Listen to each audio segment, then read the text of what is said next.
Welcome back to Smart Stock Sam, the channel where we cut through the noise and find the real signal hiding inside the market chaos. Before we dive in today, let me ask you something blunt. What if I told you that in the middle of one of the most brutal macro environments we've seen in years, one specific fintech stock is quietly being loaded up by the smartest institutions on the planet, actively defended by its own CEO with his personal capital, and sitting on a technical setup so tightly compressed that the upside when it releases could be genuinely explosive?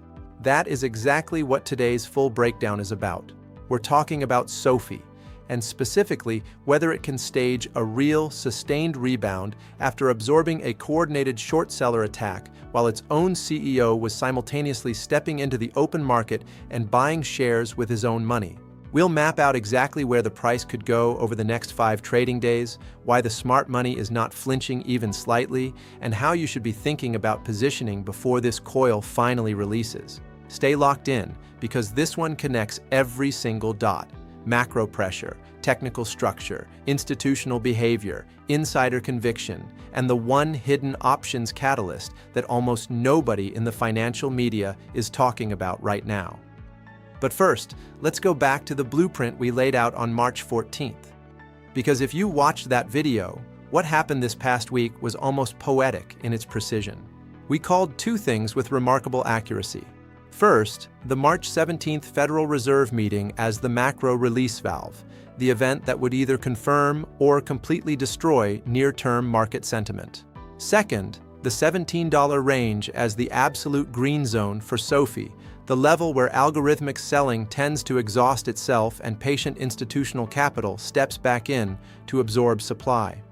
Looking at the tape from the week of March 16th through March 20th, the execution was nearly flawless. The macro weight crushed the stock down toward its technical floor exactly as we projected. But here's the twist. There was one event that nobody had penciled into their models, and it hit like a freight train at the worst possible moment.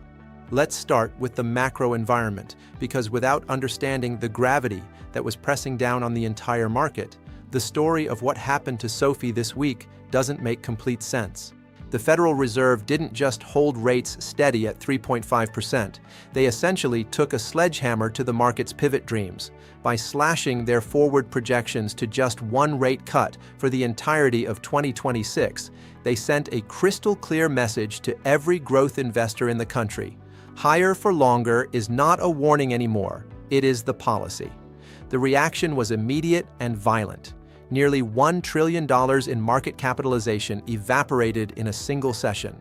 For a high-growth, high-beta name like SoFi, this wasn't a headwind. It was a full-scale hurricane blowing directly against everything that makes the growth story compelling in the first place.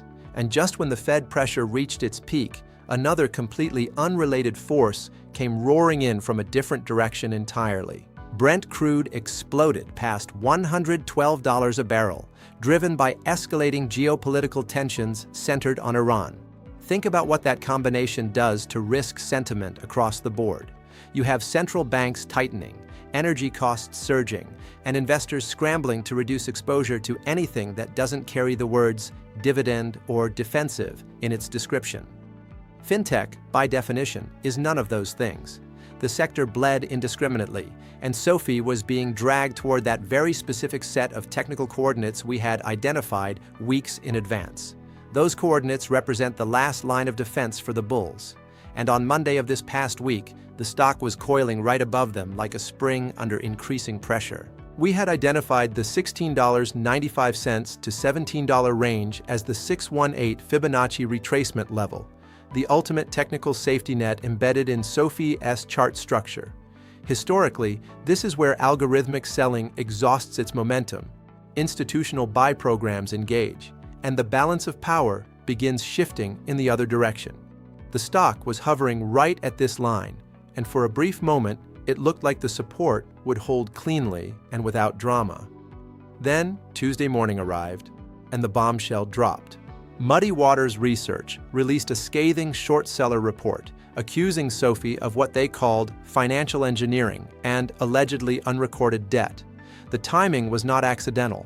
It hit at the exact moment the macro environment was most fragile, the stock was most technically vulnerable, and retail sentiment was already shaken to its core. The stock didn't just dip, it took a violent intraday plunge, breaking through our $17 floor and touching a low of $16.48. For anyone without conviction, this looked like the Thesis shattering.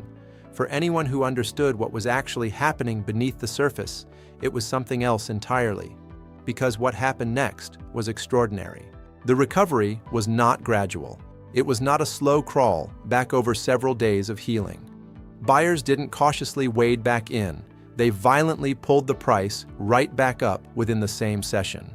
By the close of that same trading day, SoFi had recovered to $17.37.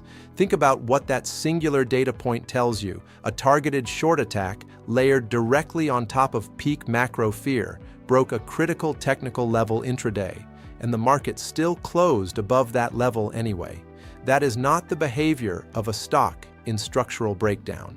That is the unmistakable behavior of a stock being defended by capital with serious, long-term conviction. It validates every element of our green zone thesis and raises one very important question: who exactly is doing the defending, and why are they so confident?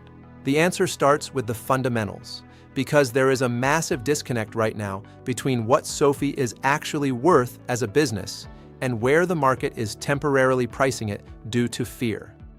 Let's look at the raw business numbers. SoFi is currently trading at a price-to-earnings growth ratio of 0.64. For those unfamiliar, anything below 1 is considered undervalued, and anything below 0.7 for a company growing as aggressively as SoFi represents, by textbook definition, a genuine bargain. They are growing revenue at nearly 40% year over year, while simultaneously delivering 9 consecutive quarters of GAAP profitability. They are not a speculative early-stage company burning cash on promises of future profits. They are an already profitable, hyper-growth platform that happens to be getting temporarily punished by macro forces that have absolutely nothing to do with their actual business performance or financial health. And the business itself has structural advantages that most casual observers fundamentally underestimate. SoFi is not just a neobank. Through Galileo, they own the infrastructure that powers much of the fintech world, the back-end plumbing that processes transactions, manages accounts, and enables the broader financial technology ecosystem.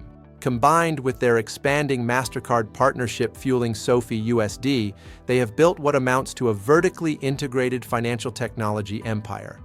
Legacy banks are still operating on software architectures built in the 1980s. SoFi is building the rails that the next generation of financial services will run on for the next several decades.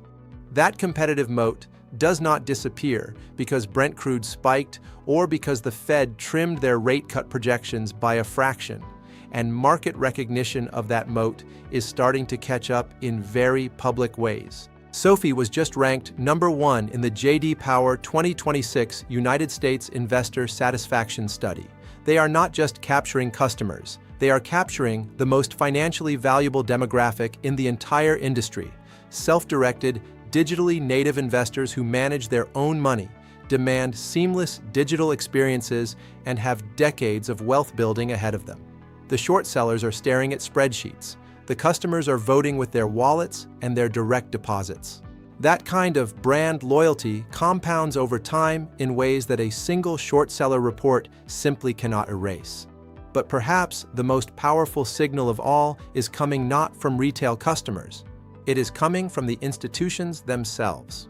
In the last quarter alone, Citadel increased their position in SoFi by 234%. JP Morgan added 17 million shares to their holdings. The Swiss National Bank made a significant strategic entry. Collectively, institutions now own 56% of the company. These are not momentum traders chasing a hot trend. These are funds with multi-billion-dollar research departments and 5 to 10-year investment horizons. When capital of that caliber accumulates aggressively into a dip, they are not thinking about next Tuesday's price action. They are thinking about where this company stands in 2029 and beyond. And then there is the single most powerful data point from this entire past week.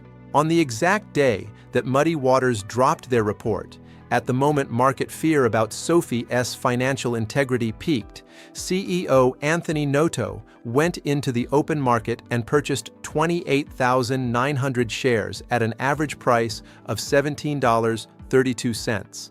Not stock options, not a compensatory grant tied to performance milestones. He wrote a personal check and entered the open market and bought shares while his own company was under active short attack and his stock was hitting intraday lows. His direct ownership now exceeds 11.7 million shares.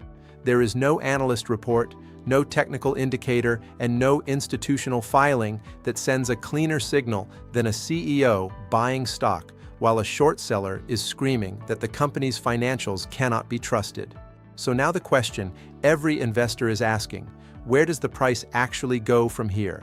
Wall Street's consensus, mean price target, sits between $25 and $26, representing more than 50% upside from current levels. But at the top end, JP Morgan and Needham both carry targets as high as $33. Even the most bearish analyst actively covering SoFi, Wells Fargo's bear case, sits at $19, which is 12% above where the stock is trading right now. We are sitting in a window where even the pessimists think you make money from current prices. That kind of asymmetry is genuinely rare. For the trading week of March 23rd through March 27th, the setup reads like a coiled spring ready to release. Optimal accumulation territory sits between $16.65 and $17 flat. Immediate structural support at $16.50 has held through the worst of this volatility. The critical flip switch that needs to trigger for momentum to reverse from bearish to bullish is the 50-day moving average sitting at $18.37. Reclaim that level, and the narrative flips from distribution to accumulation on every technical trading desk that screens for momentum confirmation signals. And there is one more wildcard hiding in the options market that could accelerate everything dramatically. There are currently 128 million shares sold short in SoFi. Simultaneously, the options market is showing a massive concentration of open interest building at the $20 call strike. With the BITVX launch spotlighting SoFi's crypto infrastructure happening on March 23rd, any positive catalyst, any unexpected headline, any upside data surprise, any favorable shift in macro tone could force market makers to rapidly hedge their growing exposure. That mechanical hedging triggers buying, which triggers more buying, which could send the price screaming toward $22 to fill the gap left behind by the geopolitical sell-off. A gamma squeeze of that magnitude sounds dramatic and exciting. But with this level of short interest, this concentration of open calls, and this lineup of catalysts converging simultaneously, dismissing it as impossible would mean ignoring the basic mechanics of how options markets behave under genuine pressure. Now, before we bring everything together, I want to be completely direct with you about something important. Nothing in this video constitutes financial advice of any kind. I am not a licensed financial advisor, and Smart Stock Sam is an educational and informational channel. Everything discussed here is for educational and informational purposes only. SoFi is a volatile stock operating in a genuinely challenging macro environment, and short seller reports, regardless of their ultimate accuracy, can cause significant and prolonged price dislocations that may not recover on any predictable timeline. Always conduct your own independent research, understand your own risk tolerance and financial situation, and never invest money you cannot afford to lose entirely. Markets are unpredictable, and no technical setup, no matter how compelling it appears, guarantees a specific outcome. With that said, let's bring this entire story together. The thesis remains fully intact. The green zone held through a coordinated attack. The CEO bought the fear with personal capital at the precise moment of maximum panic. Institutions are accumulating at scale. Fundamentals show a company growing at 40% annually with 9 straight quarters of real profitability, trading at a PEG below 1. Analyst consensus gives you 50+% upside to the mean target. and the Gamma Squeeze setup at $20 could be the accelerant that compresses a month of recovery into a single explosive week. Here is the question I want you to think deeply about and drop in the comments section right now. If you were Anthony Noto, sitting in the CEO chair with full visibility into every detail of SoFi's books, what would it actually take for you to go into the open market and personally buy shares on the exact day a short seller published a report calling your financials fraudulent? And based on everything you've seen, do you think he made the right call? I genuinely want to read your perspective. If this breakdown delivered value, hit the like button. It literally takes 2 seconds, and it tells YouTube's algorithm this type of analysis deserves to reach more serious investors. Subscribe to Smart Stock Sam so you never miss a setup like this one. And if you want to help push this video up YouTube's hype leaderboard and get it in front of more eyes, share it with one person in your circle who has been watching SoFi and trying to decide whether to hold, fold, or add. The spring is compressed, the smart money is positioned, the catalysts are aligned. The only question left is, are you?